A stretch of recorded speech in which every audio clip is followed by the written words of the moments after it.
अस्सलामुअलैकुम। समा के साथ मैं हूं सबाशी। मैं हूं महक असलम। बुलेटिन का करेंगे बाकायदा आगाज मौसम की खबर के साथ। कराची के मुख्तलिफ इलाकों में इस वक्त बारिश हो रही है। मलीर सऊदाबाद एयरपोर्ट के अतराफ बारिश हुई है। कराची के मसाफाती इलाकों में तेज बारिश हो रही है। शहर कायद कराची में मानसून सिस्टम मजबूत हो जाने के बाद कुछ इलाकों में तेज बारिश हुई है। जरा ये बता रहे कि एयरपोर्ट, मलीर, मॉडल कॉलोनी और अतराफ के इलाकों में तेज बारिश का सिलसिला शुरू हो गया है। इससे कबल महकमा मौसमियात ने खबरदार किया था कि मानसून सिस्टम मजबूत होकर बारिश बरसाने वाला सिस्टम शहर के जनूब मशरिक में मौजूद हैं। अशरफ खान हमें ज्वाइन कर चुके हैं, उनसे बात कर लेते हैं। अशरफ, शहर कायद में बारिश हो रही है, कौन कौन से इलाके हैं जहां अब्रे रहमत बरस रहा है, कब तक बारिश जारी रहेगी, महकमा मौसमियात क्या कह रहा है? जी, महकमा मौसमियात ने पहले ही पेशन गोई कर दी थी कि कराची में शदीद बारिश जो है ये पीर से शुरू होगी और ये सिलसिला घारों से शुरू हुआ था। तेज बारिश हो रही थी घारों के तरफ, उसके बाद जो अब ये जो रेला है वो तकरीबन मलीर, सऊदाबाद, फुकराबाद, मॉडल कॉलोनी की तरफ आ गया। वहाँ पे तेज बारिश हो रही है इस वक्त और मौसम खुशगवार हो गया शहर का। और जायजा लें तो इस वक्त जो है एयरपोर्ट की तरफ जो है शरा फैसल की तरफ जो दूर से ही काले बादल नजर आ रहे हैं, लेकिन जो अप साइड है कि नेशनल हाईवे जाते हुए जो है पूरा, जिसमें स्पीड मिल भी आ रहा है, गुलशन अजीब भी आता है, ये तमाम जो है वहाँ तेज बारिश का सिलसिला शुरू हो गया है। और यहाँ पे लोग भी अब इंजॉय करें क्योंकि शदीद गर्मी थी, हद का सूरत थी।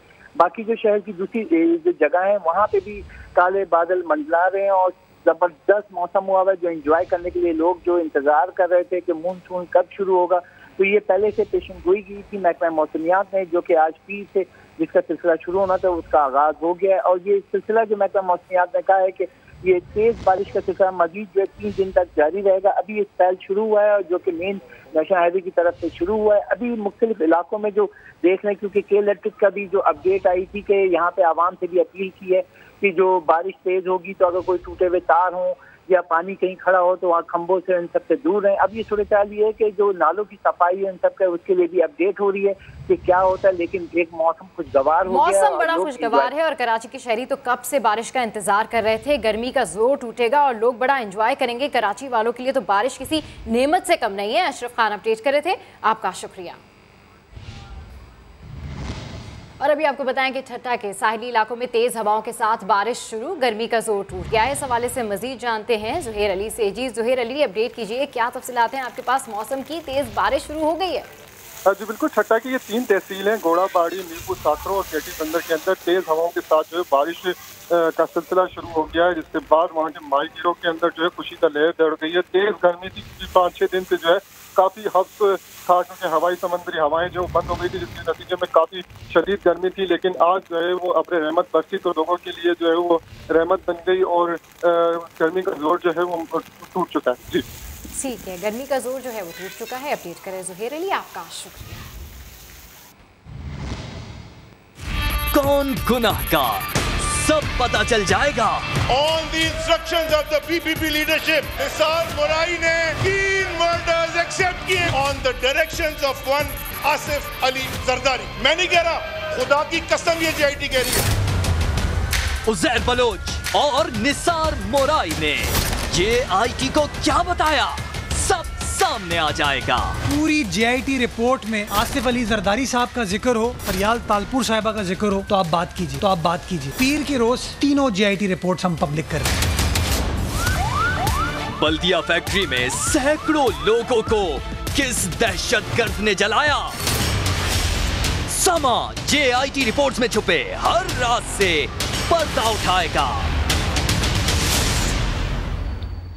सिंध हुकूमत का आज 3 अहम JITs की रिपोर्ट मंजर आम पर लाने का फैसला। लियारी गैंगवार के सरबरा Uzair Baloch, chairman fisheries cooperative society Nisar Ahmed Morai और पाकिस्तान का 9/11 सानह बल्दिया टाउन की JIT रिपोर्ट्स पब्लिक की जाएंगी। मजिस्ट्रेट को दिए गए बयान में उज़ैर बलोच ने PP क़यादत से मुलाकातों का एतराफ़ किया और बताया कि आसिफ अली जरदारी की हिदायत पर उसके मुकदमात खत्म किए गए। जबकि निसार मोराई भी तहकीकाती टीम के सामने साबिक सदर से करीबी ताल्लुकात का एतराफ़ कर चुका है। सिंध की सियासत में एक बार फिर हलचल। उज़ैर बलोच और निसार मोराई की JIT से मुताल्लिक अली जैदी और जियालो के बड़े बड़े दावे। On the recommendations of Fariyal Talpur, Nisar mori was appointed as fisheries chairman. Ali Zaidi साहब को ये कहना चाहूँगा कि या तो अब वो कौम से माफ़ी मांगे। उजैर बलोच की JIT में तो PP क़यादत का जिक्र नहीं, लेकिन जुडिशल मजिस्ट्रेट के सामने बयान में उसने अपनी सियाहकारियों का एतराफ किया। उजैर बलोच ने जुडिशल मजिस्ट्रेट को बताया कि आसिफ जरदारी और फरियाल तालपुर के कहने पर उस पर हेडमरी और मुकदमात खत्म किए गए।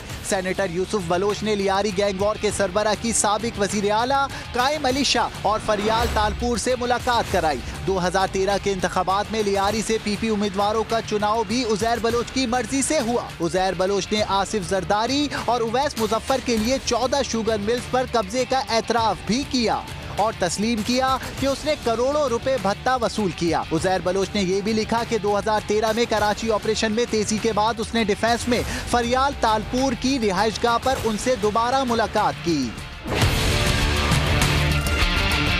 साबिक chairman fisherman society Nisar mori ने तहकीकाती टीम को बताया कि उसके आसिफ जरदारी, फरियाल तालपुर, जुल्फिकार मिर्जा, शर्जील मेमन और नादिर मक्सी से करीबी ताल्लुकात थे। उसने जुल्फिकार मिर्जा की हिदायत पर सन 2000 में सेंट्रल जेल जाकर आसिफ जरदारी से मुलाकात की। एतराफ किया कि आसिफ जरदारी की एमा पर उसने कई वारदातें की, जिसमें जमीनों पर कब्जे भी शामिल थे। निसार मोराई के मुताबिक उसे चेयरमैन फिशरमैन सोसाइटी फरियाल तालपुर ने लगवाया था और उन्हीं के कहने पर वो महाना 50 लाख रुपए अजहर बलोच को पहुंचाता रहा। मार्च 2015 में उसे शर्जील मेमन की तरफ से रुपोशी का पैगाम मिला। सिंध हुकूमत आज JITs मंजर आम पर ला रही है। देखना ये है कि ये रिपोर्टें जियाले रहनुमाओं के बेकसूर होने के दावों को दुरुस्त साबित करेंगी या अली जैदी के इल्जामात ठीक निकलेंगे।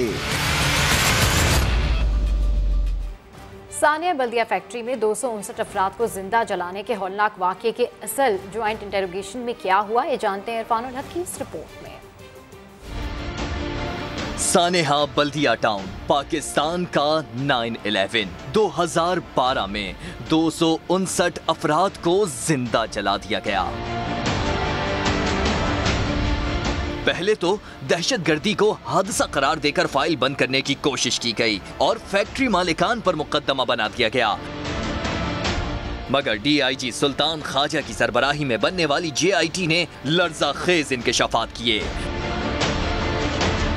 फैक्ट्री मालिकान भाईला बरादरान ने JIT और अदालत को बताया कि साबिक गवर्नर इशरतुल इबाद ने साबिक CPLC चीफ अहमद चनाई के जरिए पैगाम भिजवाया कि मामला ठंडा करना है तो वरसा के हर एक खानदान को 5-5 लाख रुपए MQM के प्लेटफॉर्म पर जमा करा दें। साबिक MNA सलमान मुजाहिद बलोच ने जेल में मुलाकात की और कहा कि मुझे वकील कर लें, मैं मामला ठंडा करवा दूंगा। JIT के मुताबिक MQM के सूबाई वजीर रऊफ सिद्दीकी ने मालिकान के खिलाफ FIR दर्ज करवाकर उन पर दबाव डाला और मुतासरीन में इमदाद तकसीम के नाम पर तकरीबन 6 करोड़ रुपए ले लिए। ये भी इंकशाफ हुआ कि अब्दुल रहमान भोला और जुबैर चरिया ने हम्माद सिद्दीकी के कहने पर फैक्ट्री मालिकान से 20 करोड़ रुपए भत्ता मांगा और ना देने पर MQM के मरकज से हिदायत मिलते ही फैक्ट्री को आग लगा दी और 259 अफराद को जिंदा जला दिया गया। JIT की सिफारिश पर मुकदमे में दहशतगर्दी की दिफात भी शामिल की गयी। इंसदाद दहशतगर्दी की अदालत में जेर समात मुकदमा आखिरी मराहिल में दाखिल हो चुका है। मुकदमे में नामजद अब्दुल रहमान भोला और जुबैर चरिया गिरफ्तार हैं, जबकि रऊफ सिद्दीकी और दीगर मुल्जिमान ने जमानत हासिल कर रखी है। हम्माद सिद्दीकी को अदालत मफरूर करार दे चुकी है। इंसदाद दहशतगर्दी की अदालत ने तमाम 400 गवाहान का बयान कलमबंद कर लिया है। अब इम्कान है कि अब्दुल रहमान भोला पर हतमी जिराह के बाद समात मुकम्मल हो जाएगी। इरफानुल हक, समा, कराची। हम JITs आज पीपल्स पार्टी मंजर आम पर लाने जा रही, इसी पर बात करेंगे। रऊफ सिद्दीकी साहब हमें ज्वाइन कर चुके हैं। रऊफ साहब, बेहद शुक्रिया आपके वक्त का। आप पर ये एलिगेशन है, ये इल्ज़ाम है कि आपने मालिकान के खिलाफ मुकदमा कराया, उनको प्रेशराइज किया, उन पर दबाव डलवाया। नहीं बीबी, ये तो बिल्कुल ही गलत है। मैंने तो सवाल ही पैदा नहीं होता। मैं पाकिस्तान समेत इस सब कॉन्टिनेंट का पहला वजीर था जिसकी जिम्मेदारी ना होने के बावजूद मैंने तीसरे दिन इस अंदोनाक वाक़े के मेरे सामने, मैं वहाँ मौजूद था जब ये लोग मर रहे थे, शहीद हो रहे थे, तो मैंने तीसरे दिन अपनी वजारत से इस्तीफ़ा दे दिया था कि मैं ये चीज़ें नाकाबिले बर्दाश्त थी जो मैं वहाँ पे देख रहा था कि कोई आग बुझाने के कोई मामलात भी नहीं थे और ज़िम्मेदारी भी नहीं थी मेरी। तो इसमें तो मैं तो रिज़ाइन दे के बाहर चला गया था। फिर दूसरी बात ये है कि मालिकान को ना मैं जानता हूँ ना मालिकान मुझे जानते हैं, उनका अदालत के अंदर ये बयान भी मौजूद है। तो और ये तो स्टेट की ज़िम्मेदारी है ना, पुलिस की ज़िम्मेदारी है कि वो FIR काटे और जो भी मुल्ज़िमान हैं उन्हें नामजद करे, उनकी तफ्तीश करे और अदालत में ले जाए और अदालत फैसला करे। अच्छा, आपने वाक़े को हादसा करार देने की कोशिश की, जबकि JIT और इन्वेस्टिगेशन तो कुछ और कह रही है। देखिए, जब आग लगी थी उसके बाद जितनी भी रिपोर्ट्स आ रही थी सिविल डिफेंस की और दीगर, उसकी रोशनी में, क्योंकि मैं तो तीसरे दिन इस्तीफ़ा दे के ही वापस आ गया था, तो मैंने उन्हीं रिपोर्ट्स की बुनियाद पर मैं ये बात कर रहा था। और मैंने जो इस्तीफ़ा दिया था उसमें ये लिखा था कि साफ शफाफ तहकीकात कराए और ये 260 शहीदों का मामला है, जिंदा जल के मरे हैं और इसके अंदर इस मुकदमे में ज़रा सी भी किसी ने रत्ती बराबर भी ज़्यादती की या कमी की या ज़्यादती की तो वो अपना ठिकाना जहन्नुम में समझे। ये तो मेरे बार बार के बयानात थे। ये जो है ये तो उन्हीं, और फिर ये इदारे तहकीकात करके फिर ये बताएंगे कि ये दहशतगर्दी थी या नहीं थी, या हादसा था या नहीं था, इसमें कौन मुल्जिम से मुजरिम बनता है। बिल्कुल बिल्कुल राउत साहब, आप बिल्कुल जो है वो कह रहे हैं कि 260 लगभग कह लें हम के घराने थे जो कि उजड़े हैं। इस केस में आपको भी नामजद किया गया था, आप जमानत पर हैं, आपके इल्म में नहीं था कि इतना बड़ा वाक़या हुआ? कौन था इसके पीछे, किसके मुहर्रिकात थे, क्यों हुआ ये सब? खुलकर ज़रा रहनुमाई कीजिएगा हमारी। ना, मैं खुल के बता रहा हूँ, आपके पास इत्तलात गलत है कि मुझे मुल्जिम नामजद नहीं किया गया था। मैं रज़ाकाराना तौर पे अदालत में पेश हुआ और इस मुकदमे में शामिल हुआ हूँ। मैं मदीना मुनव्वरा में था जब मुझे एक मुल्जिम का बयान रहमान भोला का चला और ये तमाम TV चैनल्स उसके टिकट्स दे रहे थे कि उन्होंने ये कहा, आग वगैरह लगाने की बात नहीं थी, बात ये थी कि उन्होंने ये सुनी सुनाई बात पे हेर से पे ये एक टिकट चल रहे थे कि रऊफ सिद्दीकी और फुला ने मालिकान से 4 से 5 करोड़ रुपए भत्ता पैसे मांगे थे कि आपका मुकदमा हम ख़त्म करा देंगे। ये बयान जब मैंने मदीना में सुना तो मैं दूसरी फ़्लाइट से वापस आ गया और आके अपने आप को अदालत में पेश किया था। मुझे नामजद नहीं किया गया ना, आप पूरी JIT उठा के देख लिए, उसमें अगर मैं नामजद होता तो JIT मुझे बुलाती ना, प्लस उसमें जो चालान पेश हुआ उसमें भी मेरा नाम नहीं है। ये तो मैं खुद रज़ाकाराना तौर पे अदालत में पेश हो गया, क्योंकि हेर से के ऊपर, सुनी सुनाई बात के ऊपर, मुल्जिम की सुनी सुनाई बात के ऊपर कभी मुकदमा नहीं बनते हैं। मैं तो खुद पेश हुआ था जाके। ठीक है। अच्छा, रऊफ सिद्दीकी साहब, ये बताइएगा कि कभी आपका कोई राब्ता हुआ भायला ब्रदर्स से, कभी कोई बात हुई हो? नहीं, इत्तेफाक था कि कभी भी नहीं थी और कभी भी मेरी मुलाकात इन दोनों बरादरान से कभी भी नहीं हुई और मेरे ख्याल में किसी तकरीब में हुई हो तो हुई हो। अदालत में जो वीडियो लिंक से उनका बयान था भायला बरादरान साहब का, कि उन्होंने भी ये कहा कि रऊफ साहब को हम मीडिया के थ्रू जानते हैं, हमारा कभी इनसे रब्ता नहीं हुआ। ठीक है, बराह रास्त रब्ता नहीं है हमारा, जैसे होता है। तो रऊफ साहब, आप तमाम इल्ज़ामात को डिनाई कर रहे हैं। कौन से इल्ज़ामात? जो लगे या फिर जो जिसके बारे में कहा जा रहा है, जो जैसे जो कह रहे हैं कि आपने टिकट्स पढ़े या आपने टिकट सुने। हाँ जी बिल्कुल, मैं तो जाहिर सी बात है अदालत में इसीलिए तो पेश हुआ और तकरीबन 100-150 पेशी हुई हैं अदालतों में। इसमें 400-450 गवाह पेश हुए हैं। मैं तो हर पेशी पे वहाँ पे मौजूद रहता था। और अहम बात यह है कि ये तो केस अब आखिरी मरहल के ऊपर है, इसका तो फैसला आप बिल्कुल रऊफ साहब, जिस तरीके से कह रहे हैं आप कि ये केस अब आखिरी मराहिल के ऊपर है और तमाम एलिगेशंस जो भी आप पर लगे हैं आप उससे डिनाई कर रहे हैं, तो आपको क्या लगता है सर, गुनाहगार है कौन, किस तरीके से इन लोगों को पकड़ा जाएगा? अब सामने आने वाली है JIT, उसमें सारी चीजें खुलकर सामने आएंगी। इस पे क्या आपका नजरिया है, क्या आप सोचते हैं इस पे? देखिए बीबी, आपके पास JIT अभी नहीं पहुंची बल्दिया की। जी सर, मैं आपसे यही पूछ रही हूँ ना कि अब JIT आज बाकायदा तौर पर पब्लिश की जाएगी, JIT के हवाले से क्या आप क्या सोचते हैं? नहीं, मैं तो देखिए अगर ये मुकदमा नहीं चल रहा होता तो मैं तो फिर अपनी राय भी रखता हूँ और सोच भी रखता हूँ, लेकिन ये मुकदमा अदालत में है। इसकी GIT रिपोर्ट मुझे हैरत है आपके पास नहीं आई, जबकि ये दोनों GIT जिनका तस्करा हो रहा है ये तो ज़माने ज़द हैं। बिल्कुल ज़बान ज़द आम है। बिल्कुल ये GITs के बारे में जो इनिशियल चीज़ें हैं वो डेफिनेटली हम तक भी पहुंची हैं, लेकिन वैसे ही हम आपसे पूछ रहे हैं कि आप क्या राय रखते हैं जो इसके अंदर लोग मुलव्विस हैं उनको करार वाकई सज़ा देनी चाहिए, उनको पकड़ना चाहिए। इस पूरे साहने के ऊपर आपका क्या थॉट प्रोसेस है? बिल्कुल बिल्कुल, ये मैं पहले दिन से नहीं, हमेशा से मेरी राय ये रही है कि जो जान लेगा उसे अपनी ज़िंदगी देनी ही पड़ेगी, उससे उसकी ज़िंदगी लेनी ही पड़ेगी। और जो इसके ज़िम्मेदार हैं, रत्ती बराबर भी अगर कोई इसका ज़िम्मेदार है तो उसको इतनी इबरतनाक सज़ा होना चाहिए, क्योंकि ये मामला दुनिया का तो अपनी जगह है, ये मामला आखिरत का भी है। 260 शहीदों का मामला है।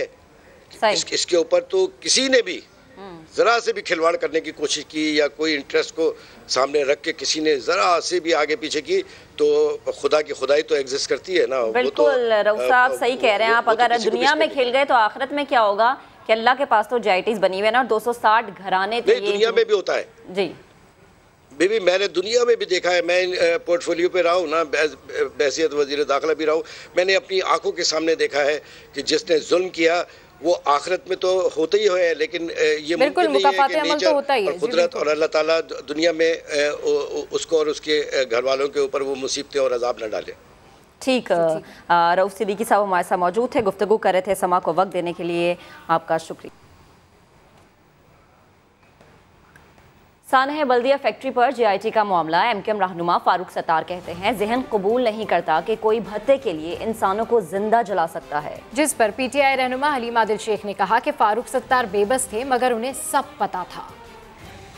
सानह बल्दिया टाउन पर GIT पहले भी आई, उन सब में अगर फर्क आया तो सोचना होगा कि आज हम कहां खड़े हैं। समा से गुफ्तगू में MQM बहाली कमेटी के रहनुमा डॉक्टर फारूक सत्तार ने कहा कि कोई भत्ते के लिए कैसे इतने इंसान जला सकता है, अकल नहीं मानती।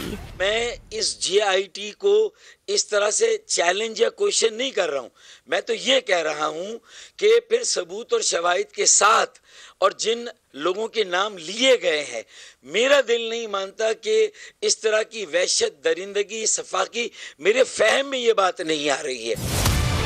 तहरीक इंसाफ के रहनुमा हलीमा आदिल शेख ने उन्हें आड़े हाथों लिया, कहा फारूक सत्तार आज मासूम न बने, दुनिया जानती है MQM क्या करती थी। उन्होंने फरमाया कि मुझे बिजनेस कम्युनिटी से मैं राब्ते में रहता था लेकिन किसी ने शिकायत नहीं की। क्या इस शहर में ज़बान ज़द-ए-आम नहीं था कि यहाँ भत्तागिरी होती थी? किसी से छुपा हुआ था, मीडिया से छुपा हुआ था, अवाम से छुपा हुआ था, पूरे पाकिस्तान से छुपा हुआ था कि नादान उनके लीडर को सब कुछ करता था ये। इस मौके पर हलीमा आदिल शेख ने वजीर आज़म इमरान खान से अपील की कि GIT पर एक्शन लिया जाए, चाहे इसकी लपेट में इत्तेहादी ही क्यों ना आ जाए। हमें राजी किया गया कि MQM के बल्दिया सेक्टर को माहाना 25 लाख रुपए भत्ता दिया जाए। MQM के कारकुनों ने जाँ बहक अफराद की इज्तिमाई नमाज जनाजा से धक्के देकर निकाल दिया था। बल्दिया फैक्ट्री के मालिक ने इंसदादे दहशतगर्दी की अदालत में वीडियो लिंक के जरिए रिकॉर्ड कराए गए बयान में मजीद क्या कहा, जानते हैं इरफानुल हक की रिपोर्ट में।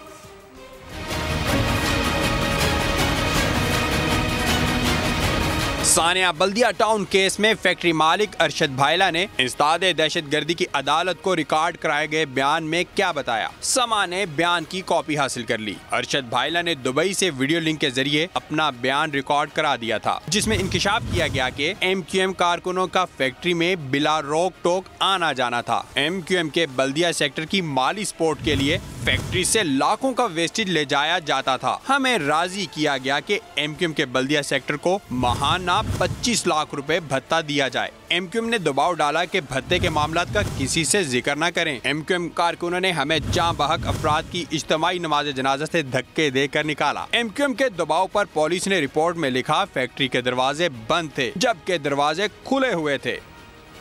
सानिया बल्दिया फैक्ट्री पर GIT का ये मामला है, इस पर मजीद डिस्कशन करते हैं। खालिद अजीम ने हमें ज्वाइन किया है, जबकि सीनियर तज्जियाकार अदनान आदिल साहब भी हमारे साथ मौजूद हैं। तो सबसे पहले खालिद अजीम की जानिब बढ़ते हैं। खालिद अजीम साहब, किस तरीके से देख रहे हैं ओवरऑल जो अब सिनेरियो बन रहा है इस GIT के हवाले से सानिया बल्दिया की?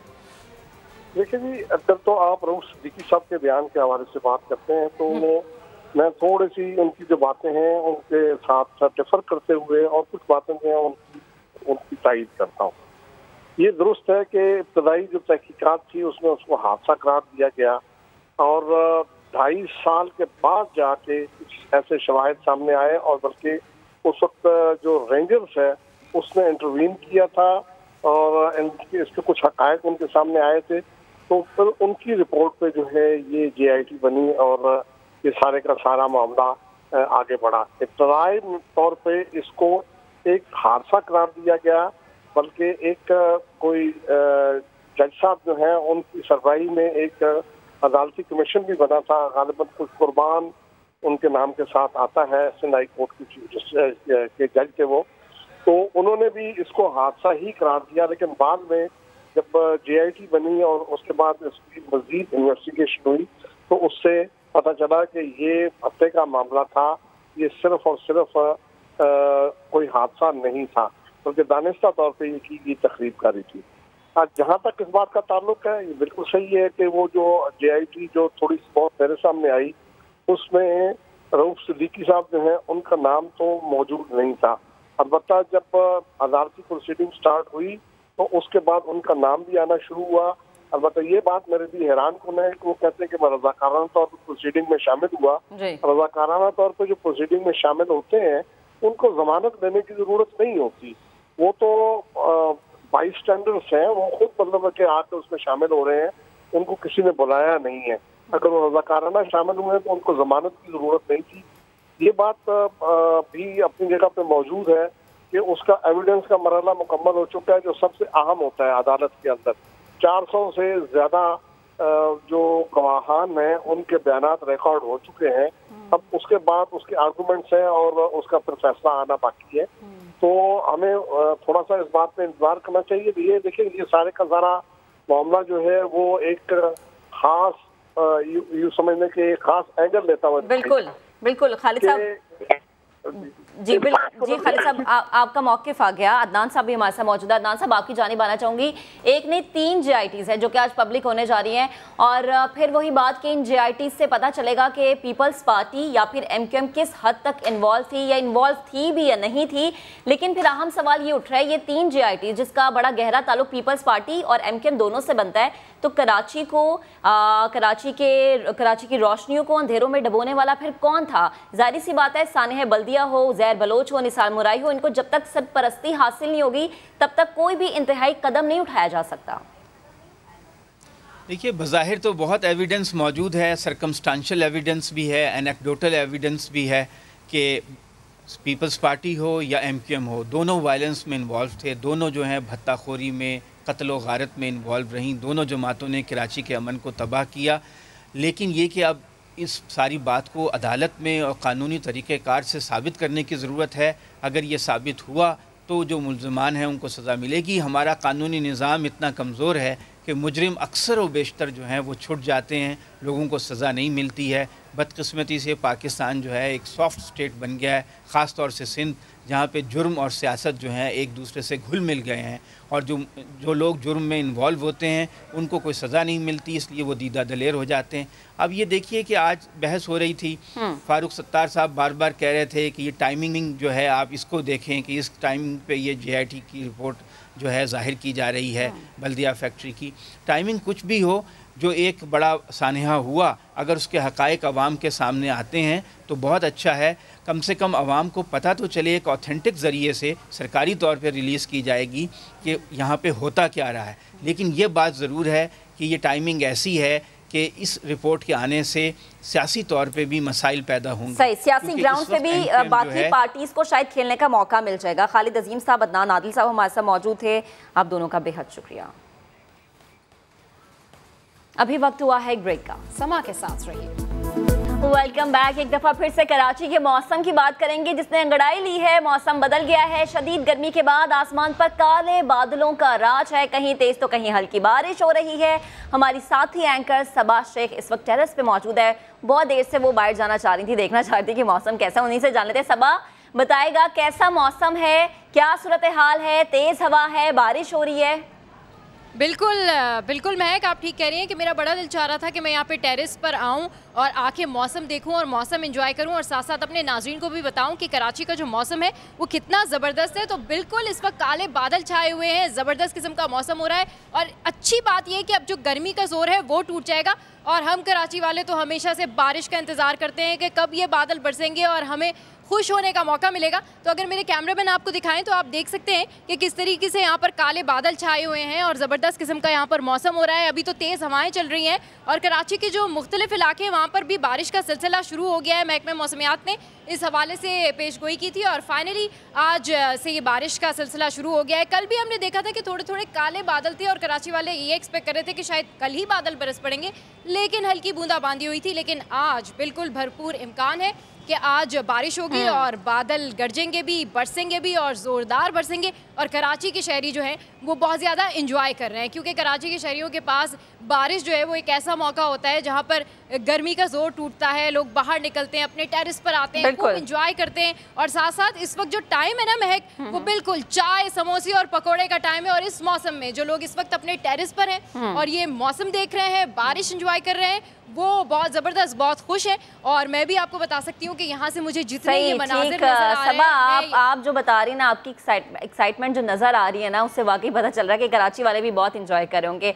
अशरफ खान की तरफ जाते हैं, उनसे जान लेते हैं कि इस वक्त शहर में क्या सूरत हाल है। अशरफ बताएगा, कहीं हल्की कहीं तेज़ बारिश, इस वक्त पूरे कराची में क्या सूरत हाल है, कहाँ कहाँ बारिश हो रही है, महकमा मौसमियात क्या कह रहा है, कब तक बारिश का सिलसिला जारी रहेगा?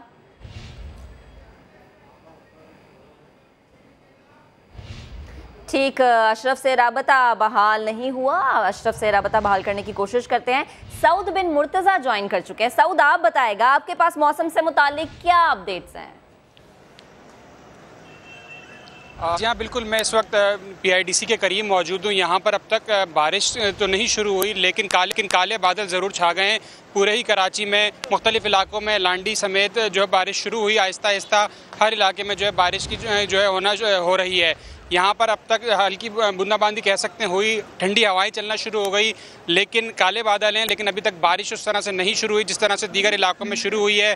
कई इलाकों में जो है तेज़ बारिश जो रिकॉर्ड की गई है। अभी भी जो वक्फे वक्फे से जो बारिश का सिलसिला है वो चल रहा है। हम देख रहे थे बहुत ज़्यादा गर्मी थी, धूप थी और अचानक काले बादल छाए और उसके बाद जो गर्मी का जोर था वो टूट चुका है। अब ठंडी हवाएं चल रही हैं और जिससे शहरियों के जो चेहरे थे वो खिलखिला उठे और काफ़ी खुश दिखाई दे रहे हैं शहरी, क्योंकि कराची में इतनी कई रोज़ से काफ़ी शदीद गर्मी थी, लेकिन अब जो है बहुत ज़्यादा अच्छा मौसम हो चुका है। ऐसा लग रहा है कि जैसे मगरिब का वक्त हो चुका है, लेकिन काले बादल जो है पूरे शहर में इस वक्त जो है बारिश की वजह से नज़र आ रहे हैं। ठंडी ठंडी हवाएं हैं जिसको शहरी जो है उससे महसूस हो रहे हैं, इसको एंजॉय कर रहे हैं। बहुत अच्छा जो इस वक्त वेदर है वो हो चुका है। ठीक, मौसम बड़ा खूबसूरत सा हो चुका है और शहरियों के साथ साथ सऊद भी इंजॉय कर रहे हैं, सबा भी इंजॉय कर रही हैं।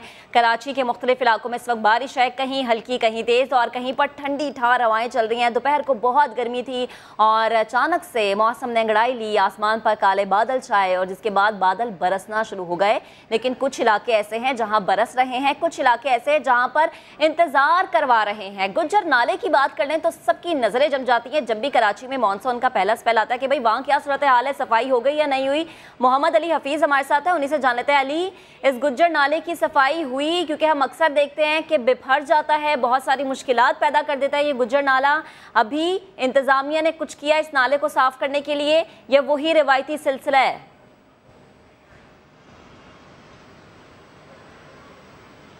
जी बिल्कुल, मौसम तब्दील हो चुका है। नाज़ाबाद, लियाकताबाद, दौलताबाद में जो है इस वक्त काले बादल जो है वो मंडरा रहे हैं, काले बादल आ चुके हैं। कराची वाले अगर बारिश हो जाए तेज तो एंजॉय करने के लिए जरा ख्याल से निकले, क्योंकि शहर के जो है 38 बड़े नालों में हजारों टन कचरा मौजूद है। हम मौजूद है शहर का सबसे बड़ा गुज्जर नाला जिसको कहते हैं, जो नाज़ाबाद, दौलताबाद, लियाकताबाद से गुजरता है। इतराफ की आबादी को शदीद खतरा लाहक है क्योंकि इसमें हजारों टन कचरा मौजूद है।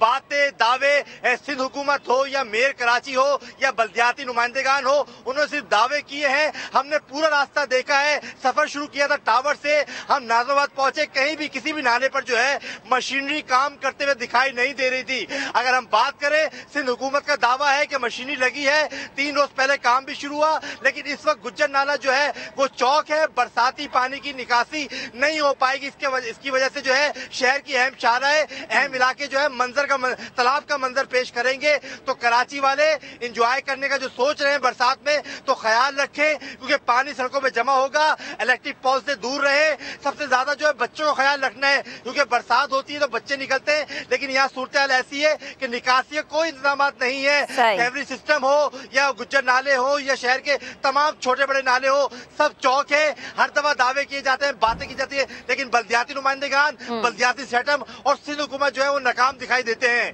ठीक, मैनेज नहीं कर पाते ना बेहतर तरीके से, और यही वो चीज़ है जो बारिश का मजा भी किरकिरा कर देती है। अली, आपका बेहद शुक्रिया। सरदार सरफराज डीजी मेट हमारे साथ मौजूद है। सरफराज साहब, बेहद शुक्रिया आपका भी समा को वक्त देने के लिए। बारिश हो रही है, कहीं तेज कहीं हल्की, कब तक सिलसिला जारी रहेगा? ज्यादा तेज हो सकती है बारिश या आज सिर्फ इतनी ही होगी कराची में? जी बहुत शुक्रिया जी। देखें, कहीं किसी किसी जगह में तो तेज हुई है और कहीं हल्की फुल्की हो रही है, तो ये सिलसिला चलता रहेगा अगले कोई 2-2.5 घंटे तक, ऐसे ही कहीं हल्की कहीं तेज। और ये स्पेल फिर 1.5-2 घंटे के बाद फिर रात में फिर होगा, और इसी तरह से कल सुबह के वक्त तो नहीं, दोपहर के बाद फिर स्पेल होगा, और इस तरह से ये 8 तारीख की दोपहर या शाम तक 8 जुलाई की रह सकता है ये सिलसिला। और कभी हल्की, दरमियानी कहीं और कहीं तेज बारिश भी हो सकती है इसके साथ साथ। जी अच्छा सरदार साहब, अगर हम कहें कि ये पहला स्पेल है, मानसून का पहला स्पेल थोड़ा जोरदार होता है, तो कराची में गुज़श्ता मानसून के स्पेल से इस दफा ज्यादा ताकतवर होगा ये सिस्टम? देखिए, उतना ताकतवर नहीं है जितना कि गुज़श्ता साल का पहला स्पेल था। वो तो कराची के बिल्कुल ओवरलैप किया था एक सिस्टम ने, और उस तरह से था, उसमें ज्यादा इंटेंसिटी थी। लेकिन ये लो प्रेशर एरिया भी कराची के जनूब और जनूब मशरक में मौजूद है इस वक्त, और अभी ये 2 दिन तक प्रिवेल करेगा। आगे ड्रिफ्ट टुवर्ड्स वेस्ट, मगरिब की जानब ड्रिफ्ट करते करते 2 दिन इसको लगेंगे, तो इस दौरान में बारिश मुख्तलिफ वक्त से होती रहेगी। जी सही, जनूब मशरक में ये मौजूद है सिस्टम, जबकि हम देख रहे हैं कि गुलशन हदीद में भी तेज हवाएं चलने लगी है, तो जनूब मशरक से ये सिस्टम मूव करेगा और बाकी एरियाज को भी अपनी लपेट में लेगा। जी बिल्कुल ऐसे ही है।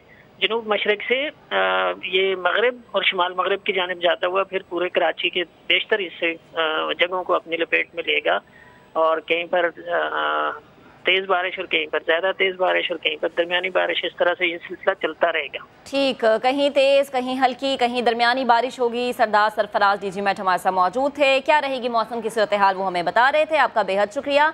तो आपको अपडेट करें कि शहर कायद का जो मौसम है वो बदल चुका है। मानसून सिस्टम मजबूत हो जाने के बाद कुछ इलाकों में तेज, कुछ इलाकों में हल्की बारिश हुई, और एयरपोर्ट, मलीर, मॉडल कॉलोनी और अतराफ के इलाकों में तेज बारिश का सिलसिला शुरू हुआ था। लेकिन हस्बे रिवायत हुआ ये कि जैसे ही बारिश शुरू हुई, शहर के बेशतर इलाके ऐसे थे जहां पर फीडर स्ट्रिप हुए, बिजली गायब हो गई। और इससे पहले महकमा मौसमियात इस बात से खबरदार कर चुका था कि मानसून सिस्टम मजबूत हो जाएगा और बारिश बरसाने वाला सिस्टम शहर के जनूब मशरिक में मौजूद है, जबकि गुलशन हदीद में तेज़ हवाएं चल रही हैं। शहरी इस मौसम को एंजॉय कर रहे हैं। कराची वालों को बेसब्री से इंतजार रहता है कि बारिश हो, क्योंकि बारिश अब्र रहमत कराची वालों के लिए किसी नेमत से कम नहीं है। लेकिन उसमें होता ये कि जो इंतजामिया है उसके इंतजाम का पोल खुलकर भी सामने आ जाता है। नालों की सफाई नहीं होती, पूरा साल सोने वाली इंतजामिया अचानक से जाग जाती है। अल्टीमेटम दिया जाता है 2 दिन का, लेकिन 2 दिन में होता क्या है, सिर्फ दावे और वादे। सऊद बिन मुर्तज़ा से हमारा एक दफ़ा फिर से राबता बहाल हो गया है, उनसे जान लेते हैं। सऊद, जिस जगह पर आप मौजूद हैं, जिस इलाके में आप मौजूद हैं, वहाँ हवा की क्या सूरत हाल है और वहाँ पर जो शहरी हैं वो किस तरह से एंजॉय करें, क्योंकि बाहर निकलने पर तो पाबंदी लगी हुई है ना, तो ये दुकानें खुली में पकौड़ों समोसों की? जी बिल्कुल, देखें, बाहर निकलने पे शहरियों को मखसूस इलाकों में जहाँ स्मार्ट लॉकडाउन है वहाँ पर पाबंदी है, लेकिन दुकानें जो सिर्फ टेक अवे की हैं वो खुली हुई हैं। बैठ कर कहीं खाने की इजाज़त नहीं है शहरियों को, तो वहाँ इस तरह से लोग जो है अपने घरों में सिर्फ पार्सल ले जाने का इंतज़ाम है वो ले जा सकते हैं। इस मौसम में वो चीज़ें जो है एंजॉय कर सकते हैं। यहाँ पर PIDC के करीब हम मौजूद हैं। अब तक बारिश हुई, अलबत्ता ठंडी हवाएं और जो काले बादलों का राज है वो यहाँ पर आ चुका है। बहुत ज़्यादा ठंडी हवाएं चल रही हैं। कुछ देर पहले यहाँ पर सख्त धूप थी, बहुत ज़्यादा गर्मी थी, लोगों के पसीने बह रहे थे, लेकिन अब जो है मौसम बहुत ज़्यादा ठंडा हो चुका है, तो लोग भी काफ़ी यहाँ पर खुश दिखाई दे रहे हैं। पूरे कराची में ही तकरीबन यही सूरत हाल है कि ठंडी हवाएं चल रही हैं, जिसकी वजह से लोग इसको बहुत ज़्यादा इंजॉय कर रहे हैं। चाहे वो किसी भी शोबे से हो, बहुत ज़्यादा इस मौसम को इंजॉय किया जा रहा है, और सब यही दुआ कर रहे हैं कि इस बारिश में आफियत के साथ जो है ये बारिश आए और इसको जो है लोग एंजॉय कर सकें, ना कि ये बारिश जो है लोगों के लिए जहमत बने, जिस तरह से माजी में भी हुआ कि जो इदारों की नाकिस कारकर्दगी की वजह से जो है जगह जगह पानी खड़ा हो जाता है। तो लोग यही दुआ कर रहे हैं कि पानी ना खड़ा हो, मुश्किलात का सामना ना हो, बारिश हो, उसको एंजॉय करें। सही, पानी ना खड़ा हो, मुश्किलात का सामना ना हो, लेकिन सऊद ऐसा कैसे हो सकता है? ये नन्ही नन्ही ख्वाहिशात है जो शहर कायद के बासी रखते हैं, लेकिन इंतजामिया अगर इन नन्ही नन्ही ख्वाहिशात को पूरा कर दे तो क्या ही बात है। लेकिन होता ये है कि जब भी कराची में बारिश होती है, हल्की सी बूंदें बरसती हैं कि इलेक्ट्रिक का फट्टा बैठ जाता है, शहरी जो है वो फिर बिजली का इंतजार करते रहते हैं और इसी इंतजार में इस अब्र रहमत को एंजॉय करने के बजाय अब्र जहमत ये कराची वालों के लिए बन जाता है। कराची के कुछ इलाके जहाँ पर हवाएं चल रही हैं, कुछ इलाके हैं जहाँ पर हल्की बारिश हो रही है, कुछ एरियाज ऐसे हैं जहाँ पर ज़्यादा बारिश हो रही है। महकमा मौसमियात के मुताबिक कराची में शाम तक सिस्टम असरअंदाज हो सकता है, जबकि कराची में दर्जा हरारत 40 डिग्री सेंटीग्रेड तक पहुँच गया और हवा में नमी का तनासुब 45% है। अभी लेंगे एक ब्रेक, जिसके बाद हाजिर होंगे हेडलाइंस के साथ। आप देखते रहिए समा।